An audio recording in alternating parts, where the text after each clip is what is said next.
तो गाइज आज हम बात करेंगे नाइन ड्रैगन कपो का मानवा के चैप्टर नंबर 26 और 27 के बारे में। और पिछले चैप्टर में हमने देखा था जिंटे को फाइनली पता चल चुका होता है उसकी छोटी बहन के बारे में, यानी कि उसकी छोटी बहन जिना शियो अब व्हाइट ड्रैगन नाम से जानी जाती है। लेकिन आज की वीडियो की शुरुआत में हम देखते हैं इन सारी चीजों के बारे में और ज्यादा पता लगाने के लिए जिंटे लोग जा रहे होते हैं कावलून सिटी में। और कावलून वर्ल्ड सिटी अपने आप में ही एक बहुत ज्यादा खतरनाक जगह होती है, लेकिन जिंटे लोगों ने जिस मोटे को पकड़ रखा होता है वो उसको भी कावलून वर्ल्ड सिटी में अपने साथ लेके जा रहे होते हैं, क्योंकि ये मोटा वहीं का रहने वाला है और इनकी कुछ मदद कर सकता है। जिंगजाओ ने मोटे को अच्छे से कोट पैंट पहना दिया होता है और उससे पूछता है सब कुछ बढ़िया है ना, लेकिन मोटा शायद ये बात भूल चुका है कि इन लोगों ने उसे किडनैप करा है। इसलिए जिंगजाओ को कहता है हाँ वो बस थोड़ा सा अजीब सा लग रहा है ये सुन के जिंगजाओ इसके थुलथुले मांस में कुछ मुक्के मारने की कोशिश करता है। इतने में ही इनके पीछे से आवाज आती है, आखिर तुम दोनों एक दूसरे के इतने क्लोज कब हो गए। और हम देखते हैं इन दोनों के पीछे से आ रहा होता है जिंटे। जिंटे ने फाइनली अपना हेयर स्टाइल बदल लिया होता है ताकि उसको कोई पहचान ना पाए। और सच बता रहा हूँ, इस हेयर स्टाइल का इंतजार सिर्फ आपको और मुझको ही नहीं था, बल्कि ये मानवा वाले भी इस हेयर स्टाइल का काफी समय से इंतजार कर रहे थे। और ऐसा क्यों है आप जिंटे की अब शक्ल देख के बता सकते हो। जिंटे इन दोनों से पूछता है कि उसने कुछ बेकार सा हेयर स्टाइल तो नहीं कर दिया है, लेकिन इन दोनों को भी जिंटे पे ये हेयर स्टाइल काफी ज्यादा अच्छा लग रहा होता है। और सोचो मैं कहूँ इस वजह से जिंटे को भी ये हेयर स्टाइल अपने में काफी ज्यादा अच्छा लगने लग जाए और वो जिंदगी भर इसी हेयर स्टाइल के साथ रहने की ठान ले तो क्या होगा। साथ ही साथ में उसके दुश्मन उसको पहचान ना पाए इसलिए वो अपना नाम भी बदल ले तो क्या होगा।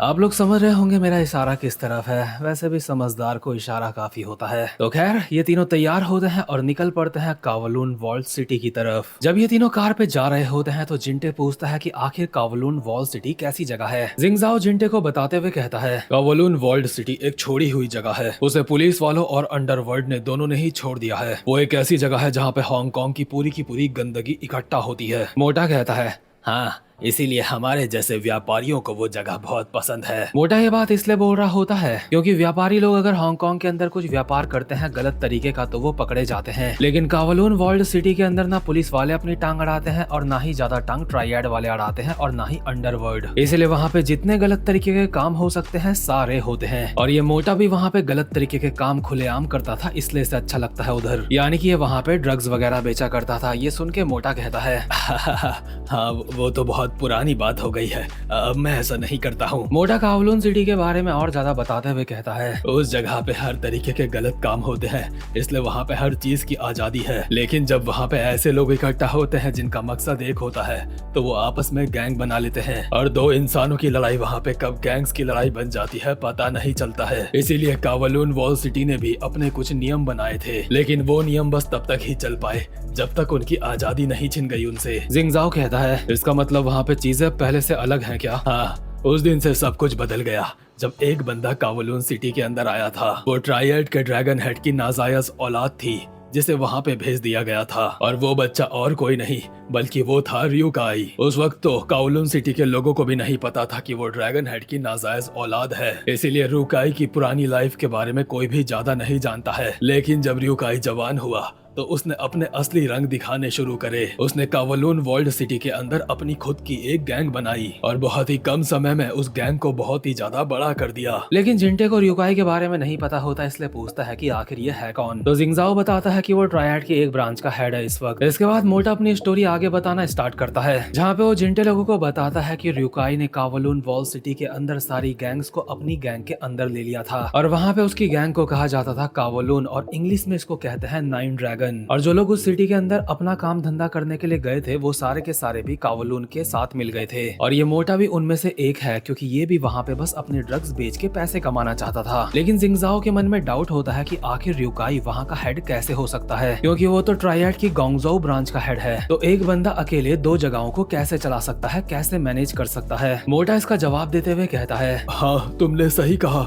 इस वक्त कावलून वर्ल्ड सिटी को रूल कर रहा है जुबो। जब रियुकाई ने कावलून वर्ल्ड सिटी को छोड़ा था तो उसने वहाँ की सारी जिम्मेदारी रेड ड्रैगन को दे दी थी। लेकिन रियुकाई के वहाँ से जाने के बाद जो लोग नाइन ड्रैगन्स को पसंद नहीं करते थे उन सब ने साथ में मिलकर अपनी खुद की एक अलायंस बना ली, और अब कावलून वर्ल्ड सिटी के अंदर संघर्ष चल रहा है पावर को लेके। मतलब कि वहाँ के सारे लोग दो ग्रुप्स में बट चुके हैं और इस चीज के लिए फाइट कर रहे हैं कि कावलून वर्ल्ड सिटी में कौन राज करेगा। और इसीलिए कावलून वर्ल्ड सिटी के अंदर का एटमोस्फियर काफी ज्यादा खतरनाक है, मतलब कि वहाँ पे पंगे वगैरह होना बहुत ही आम बात है। वहाँ पे बात करते करते लोगों के सर फूट जाते हैं किसी को पता भी नहीं चलता। इसलिए अगर कोई भी इंसान बिना सोचे समझे कावलून वॉल सिटी के अंदर जाने की सोचता है तो वो खुद खुशी से कम नहीं है। और ये बात मोटा जिंटे लोगों को बता रहा होता है। अभी ये लोग कावलून वॉल सिटी के बाहर तक पहुंच चुके होते हैं और जिंगजाओ मोटे के कंधे में हाथ रख के कहता है, मुझे ये सारी बातें पता है, इसीलिए तो तुझे मैं अपने साथ लेके आया हूँ। जिंटे, ये मोटा हमारे बहुत काम आएगा कावलून सिटी के अंदर। हम दोनों को कावलून वॉल सिटी के अंदर बस ऐसा दिखाना है कि हम दोनों इसके अंडर में काम करते हैं। मोटा भी कावलून वॉल सिटी के गेट की तरफ जा रहा होता है और जिंटे लोगों को कहता है, प्लीज अंदर इस बात का बहुत ज्यादा ध्यान देना,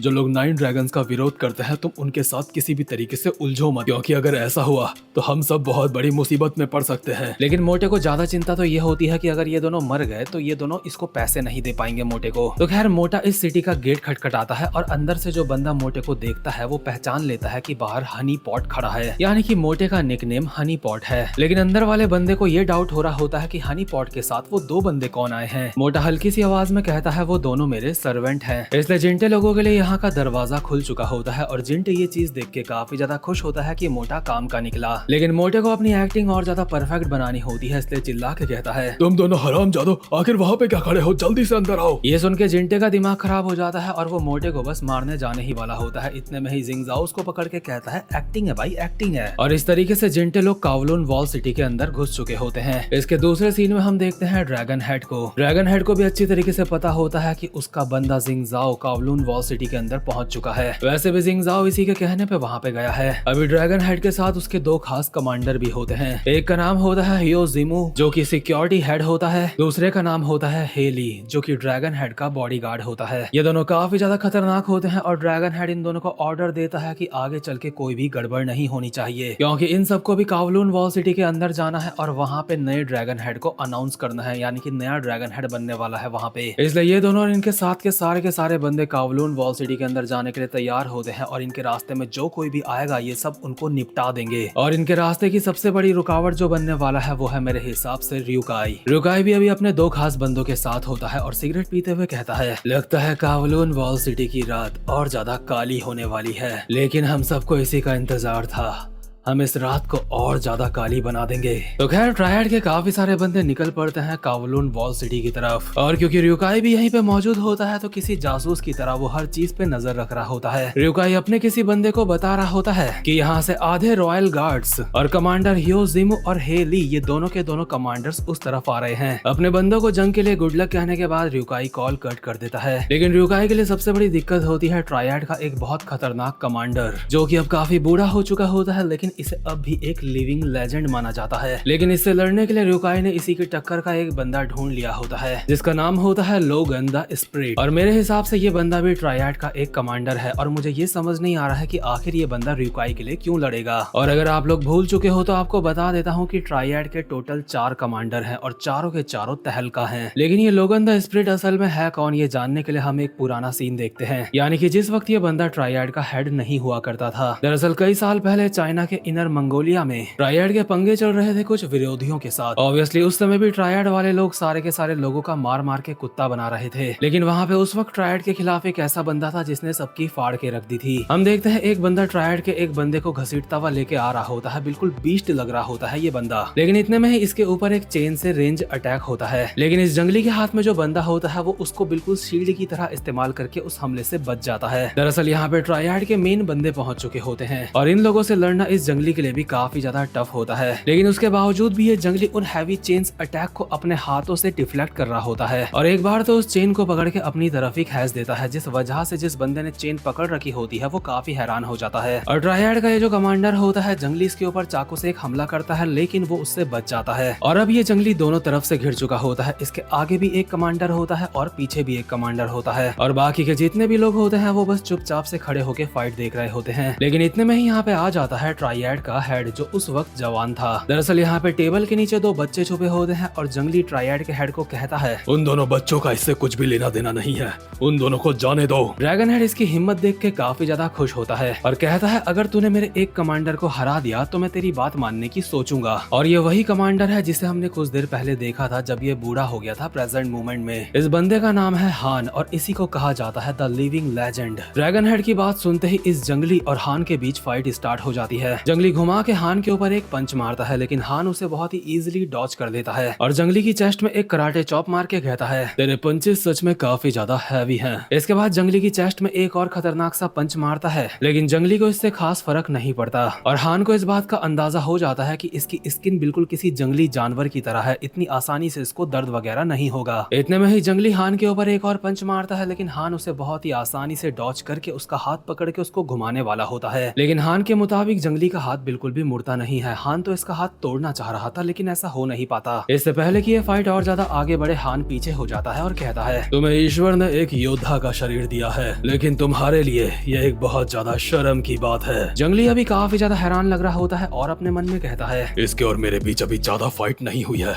लेकिन उसके बावजूद भी ये कैसी फीलिंग है, मेरे अंदर डर क्यों पैदा हो रहा है, आखिर ये कौन है, क्या मैं सच में इसको हरा भी सकता हूँ या फिर नहीं, लेकिन नहीं, मुझे इसे हराना होगा, मेरे पास और कोई चॉइस नहीं है। जंगली को क्योंकि बच्चों को बचाना होता है, इसलिए अपनी जान की परवाह ना करके वो सीधा भागता है हान की तरफ उसके ऊपर अटैक करने के लिए। इतने में ही ड्रैगन हेड उसको रोकते हुए कहता है, इस फाइट को अब हमें यहीं पे खत्म करना चाहिए। भले ही अभी हम दुश्मन की तरह मिले हैं, लेकिन इस दुनिया में कोई भी किसी का परमानेंट दुश्मन या फिर परमानेंट दोस्त नहीं होता है। तुमसे दोबारा मुलाकात होगी दोस्त। ये कह के ट्राइएड वाले चुपचाप से यहाँ से चले जाते हैं और इस जंग को भी वो जीत चुके होते हैं। लेकिन ये जंगली जो सिर्फ अपने हाथों से ट्राइएड के कमांडर्स के साथ फाइट कर रहा था, आगे चल के ट्राइएड वाले इसे अपने साथ मिला लेते हैं और ये भी ट्राइएड का एक कमांडर बन जाता है। और मेरे हिसाब से यही बंदा है लोगन द स्प्रिट, जिसको रियुकाई लड़वाने वाला है हान के साथ। वैसे भी इसकी और हान की फाइट काफी साल पहले अधूरी रह चुकी थी, लेकिन अब रियुकाई इसको कैसे इस्तेमाल करने वाला है ये हमें बाद में पता चलेगा। इसके बाद हम वापस से प्रेजेंट मोमेंट में आते हैं, जहाँ पे रियुकाई अपने ग्रेट ड्रैगन को कहता है, चा ओरेन,